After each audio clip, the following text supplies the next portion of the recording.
Bienvenidos a Metabolismo TV, tu fuente de información correcta sobre el metabolismo y la salud. Los goitrógenos en la comida que dañan la tiroides. Yo soy Frank Suárez, especialista en obesidad y metabolismo. Bueno, en el libro Poder de Metabolismo, hace unos años mencioné que hay sustancias que hacen daño a la tiroides. Y esas sustancias hacen daño a la tiroides y ponen la tiroides más lenta, lo cual causa metabolismo lento. Simplemente porque contienen unas sustancias que se llaman goitrógenos.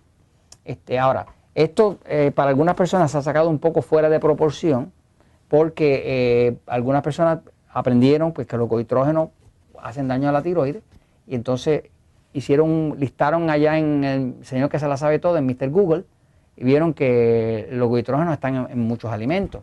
Y ahora dijeron, ahora no puedo comer casi nada porque tiene goitrógenos. No es así. Este episodio lo estoy haciendo porque quiero explicar un poquito y poner en contexto correcto cuál es el tema de los goitrógenos, cómo es que los goitrógenos hacen daño a la tiroides y qué alimentos deben evitarse y cuáles no necesariamente tienen que evitarse, ¿no? Porque todo no es igual. Voy a la pizarra un momentito para explicarlo. Fíjense, los goitrógenos, va a ver usted que hay un capítulo aquí en el libro El Poder del Metabolismo, hay un capítulo que se llama Sustancias Enemigas. El capítulo de Sustancias Enemigas le dice que hay ciertas sustancias que le hacen daño al metabolismo. Uno de los daños más grandes que se le puede hacer al metabolismo es afectar la tiroides.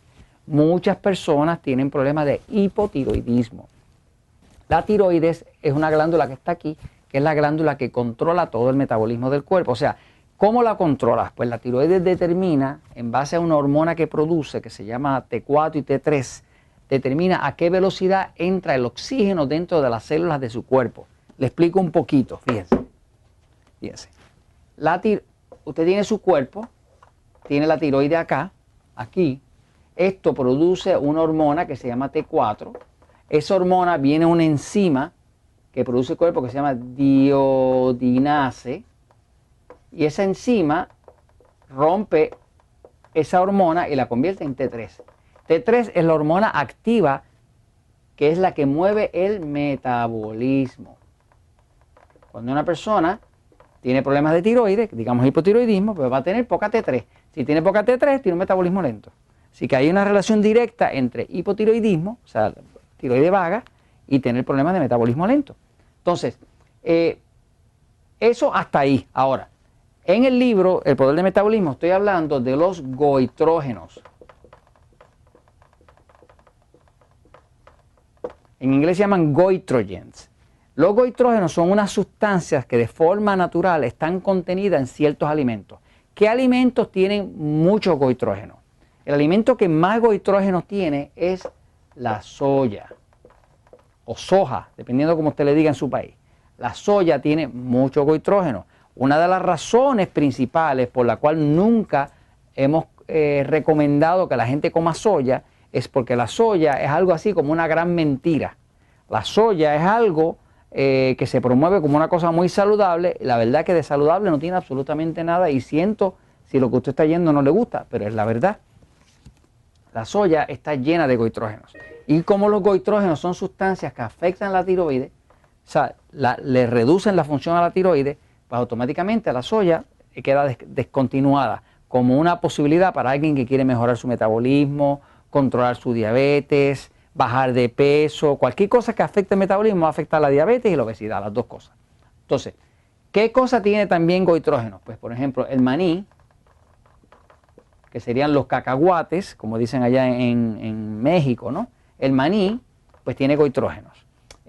Otra cosa que tiene goitrógeno es un tubérculo que se llama yuca. La yuca, hay muchos países donde se utiliza, por ejemplo, Puerto Rico se usa, los cubanos lo usan mucho. Es un tubérculo que tiene goitrógeno. Ahora, fuera de estos alimentos que están aquí, hay muchos otros alimentos que tienen goitrógeno. Inclusive ahí va a encontrar usted la espinaca. Ahí va a encontrar usted las fresas. Ahí va a encontrar usted las peras. Y si sigue por ahí para abajo, va a encontrar un montón de otros alimentos que también tienen goitrógeno. Ahora, aquí viene el punto importante y el punto de este episodio. El punto de este episodio es que en la vida hay que poder diferenciar. ¿Qué es un loco? Pues un loco es una persona que no puede diferenciar la realidad de su imaginación. ¿Qué es un loco? Pues un loco es una persona que no puede diferenciar entre quién es él y la figura de Napoleón Bonaparte. Por lo tanto, el loco se para y dice, yo soy Napoleón Bonaparte. O sea, que la habilidad de diferenciar entre pasado y presente, entre poco o mucho, entre bueno o malo, es parte de la cordura. Por ejemplo, hace más de 30 años se hablaba de que todo el colesterol era malo, todo el colesterol. Se decía, todo el colesterol es un diablo. Eso es lo que se nos vendía hace 30 años. El colesterol es un diablo. Y era todo el colesterol era malo en ese entonces. Luego vino alguien, un científico más cuerdo, y se dio cuenta que había colesterol bueno y colesterol malo. Y de momento se pusieron cuerdos, porque ahora se sabe que es bueno tener alto el colesterol bueno y bajo el colesterol malo. Ahora ya pueden diferenciar. Pero mientras todo el mundo pensaba que todo el colesterol era malo, pues entonces no se podía pensar bien. Con el tema de los goitrógenos es lo mismo. No es lo mismo la soya que lo que sería espinaca, fresas, pera, que son cosas que tienen muy poco goitrógeno. Fíjense, el alimento que más daño hace aquí de todos al metabolismo es la soya. La soya es tan y tan goitrogénica y tiene tanto goitrógeno que cuando quieren engordar cerdos le echan soya, porque la soya le afecta la tiroide al cerdo, lo hace engordar y como un cerdo gordo pesa más, pues entonces mejor negocio. Por lo tanto, una de las cosas que hacen en la comida industrial de cerdos es que le meten soya. ¿Para qué? Para que le ponga al cerdo hipotiroide. Y cuando pone al cerdo hipotiroide se pone gordo. Y cuando se pone gordo pesa mucho. Y si pesa mucho deja dinero. Por lo tanto, se usa la soya para eso. Usted no quiere comer soya porque tiene un montón de goitrógeno. Ahora, el maní, por ejemplo, tiene goitrógeno. Para una persona que tiene un metabolismo bien lento, no es recomendable el maní. Para una persona que tiene un metabolismo regular y no tiene problemas con su peso, puede comer maní porque su cuerpo lo tolera, porque no es tan fuerte en goitrógenos como la soya.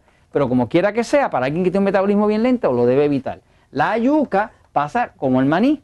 Estos dos, digamos, tienen una cantidad de goitrógeno no excesivamente alta, pero básicamente debe evitarlo una persona que tenga un metabolismo lento. Ahora, estos que están aquí, espinacas, peras, fresas y todos los otros que siguen por ahí para abajo, tienen tan y tan poco goitrógeno que no vale la pena ni hablar de ello. Por lo tanto, una persona no les tiene que tener ningún tipo de miedo. Ahora, ¿a cuál tiene que evitar de verdad? La soya. Este es un problema de verdad.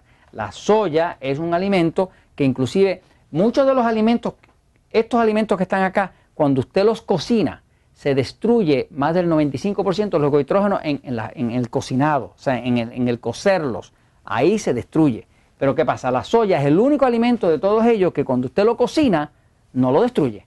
Por lo tanto, queda enterito los goitrógenos. La soya se usaba antiguamente por los japoneses para hacer el tofu, para hacer un yogur tipo de soya que se hacía de tiempo de antes. Pero lo que pasa, los japoneses lo fermentaban y cuando lo fermentaban se destruían los goitrógenos porque era un proceso lento de fermentación. Pero hoy en día no es así. Así que básicamente no le tenga miedo al tema de los goitrógenos. Evite la soya porque es extremadamente goitrogénica. Evite el maní y la yuca si realmente usted tiene un metabolismo muy lento, pero el resto usted lo puede usar porque el cuerpo lo puede manejar. No es lo mismo tomarse una copita de vino todos los días que ayuda al corazón, como se ha descubierto en Europa, en Francia, a tomarse una botella de vino todos los días que le va a dar cirrosis. Así que aquí la cantidad tiene mucho que ver. Cuidado con la soya, un poquito cuidado con el maní y la yuca, el resto no se preocupa. Y esto se los comunico pues porque la verdad siempre triunfa.